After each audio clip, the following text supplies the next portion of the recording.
କେତେ ନେଉଛନ୍ତି ଟେନସନ୍ କିନ୍ତୁ ଚାଲ ଆମେ ଯିବା କୀର୍ତ୍ତନ। ନମସ୍କାର, ଜୟ ଜଗନ୍ନାଥ। ମୁଁ ସ୍ୱାଗତ କରିଛି ମିନି ବ୍ଲଗ୍କୁ। ତ ଏଠି ଆମ ପୁଅ ବୁଟ୍ ଫୁଟ୍ ଚଢ଼େଇ ରେଡ଼ି ହେଇଥିଲା, ତାଙ୍କର ଆଜି ଭସାଣି ଥିଲା। ତ ଆମେ ଦୁଇ ଭଉଣୀ ବି ରେଡ଼ି ହେଇଯାଇଥିଲୁ। ତ ଏଠି ଆମେ ପଳେଇ ଆସିଥିଲୁ ଗାଡ଼ିରେ ବସିବା ପାଇଁ। ତ ଏଠି ଆମେ ଟିକେ ଅପେକ୍ଷା କରିଥିଲୁ, କିଛି ପିଲା ଆସୁଥିଲେ। ତ ଏମାନେ ଟିକେ କିଟମିଟ ଝଗଡ଼ା କରିଦେଇଥିଲେ। ତ ଏଠି ମୁଁ ଟିକେ ସରସ୍ୱତୀ ମେଢ଼ ଯେଉଁ ଭସାଣି ହେବ ମୁଁ ଟିକେ ଭିଡ଼ିଓ କରିଦେଇଥିଲି। ତ ଆମେ ଦେଖିପାରିବୁନି, ତ ଯେତିକି ଏବେ ଅଛି ସେତିକି ଟିକେ ଦେଖିଦେବୁ, ତ ଭିଡ଼ିଓ କରିଦେଇଥିଲି। ତ ଏଠି ପିଲାମାନେ ରେଡ଼ି ହେଲେଣି ନାଚିବେ ବୋଲି। ତାପରେ ଆମର ଆହୁରି କିଛି ପିଲା ଆସିନଥିଲେ, ତ ସେମାନଙ୍କ ପାଇଁ ଟିକେ ଅପେକ୍ଷା କରିଥିଲୁ। ଧୀରେ ଧୀରେ ଗୋଟେ ଗୋଟେ କରି କିଏ କାମ ସାରିକି ସବୁ ଆସୁଥିଲେ।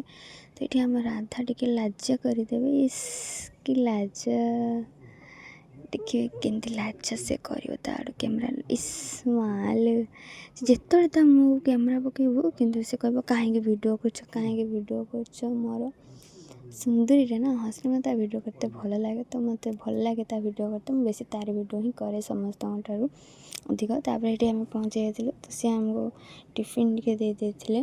ତ କିଏ କେମିତି ରେଡ଼ି ହେଉଥିଲେ, କିଏ ଖାଉଥିଲେ। ସୁସୁଲିଆ ସିଏ ଖାଇଲା ବେଳେ କାହାକୁ ଅନେଇବନି। ତ ଏଠି ଯିଏ ଯାହାକୁ ଦେଇଥିଲା, ଯାହାର ଯେଉଁଟା ପସନ୍ଦ ନୁହଁ ତ ସମସ୍ତେ କହିବେ ଯାହାର ଯେଉଁଟା ପସନ୍ଦ ନୁହଁ ଦେଇଦେବ। ମୁଁ ମିଠା ମୋତେ ଭଲ ଲାଗେନି ଖାଇତେ, ତ ମୁଁ ଦେଇଥିଲି।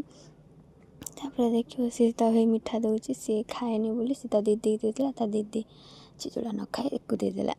ତ ଏମିତି ଏକ୍ସଚେଞ୍ଜ କରିକି ତାଙ୍କର ଖିଆଖି ଚାଲିଥିଲା। ତ ମୁଁ ଯଦି କହିବି ଟିକେ ଅନା, ସିଏ ତାର 3ଟା ମିଠା ଖାଇଛି ବୋଲି କହୁଛି, ମୁଁ 3ଟା ମିଠା ଖାଇସାରିଛି, ମାନେ ଭାବ। ତାପରେ ଆମେ ଏଠି ଖାଇ ପିଇ ପଳେଇ ଆସିଥିଲୁ ଏଠି ଚଉଁରାରେ କୀର୍ତ୍ତନ କରିବା ପାଇଁ।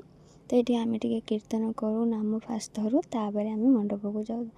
ତାପରେ ମୁଁ ସେଇ ଜାଗା ଟିକେ ଭିଡ଼ିଓ କରିଦେଇଥିଲି, ମୋତେ ବହୁତ ସୁନ୍ଦର ଲାଗିଥିଲା। ଏଠି କୁନି ଘରଟେ ଦେଖିକି ବହୁତ ସୁନ୍ଦର ଲାଗିଥିଲା, ତ ମୁଁ ଟିକେ ଭିଡ଼ିଓ କରିଦେଇଥିଲି। ତାପରେ ମୁଁ କୀର୍ତ୍ତନ ଭିଡ଼ିଓ ଆଉ କରିପାରିନି, ସିଧା ଡାଇରେକ୍ଟ ଖାଇବା ଭିଡ଼ିଓକୁ ନେଇ ଆସିଥିଲି। ତ ଆମେ ସେଠି ଖାଇନଥିଲୁ, ତ ଆମେ ଏଠି ରହିବୁନି, ପଳେଇବୁ ଘରକୁ। ସେମାନେ ଗାଡ଼ିରେ ପଛରେ ଯିବେ, ତ ଖାଉଥିଲେ, ମୁଁ ଟିକେ ତାଙ୍କର ଭିଡ଼ିଓ କରିଦେଇଥିଲି।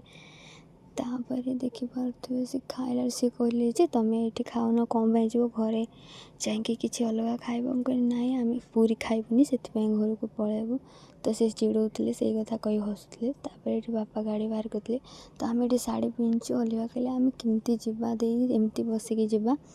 ତ ମୁଁ କହିଲି ନାଇଁ, ମୁଁ ଏମିତି ବସିପାରିବିନି। ତଥାପି ବସିଲି, ତ ବସିପାରିଲିନି। ପୁଣି ଆମେ 2 ଜଣ ଅଲଗା କରିକି ବସିଲୁ। ତାପରେ ଆମେ ଗଲୁ, ଦେଖିପାରୁଥିବେ କେତେ ଅନ୍ଧାର ହେଇଛି ଇଆଡ଼େ, କୁହୁଡ଼ି ଏବେଠୁ ପଡ଼ିଗଲାଣି। ତ ଜୟ ଜଗନ୍ନାଥ। ମୋର ଭିଡ଼ିଓ ଏତିକି ଥିଲା। ନମସ୍କାର, ରହିଲି।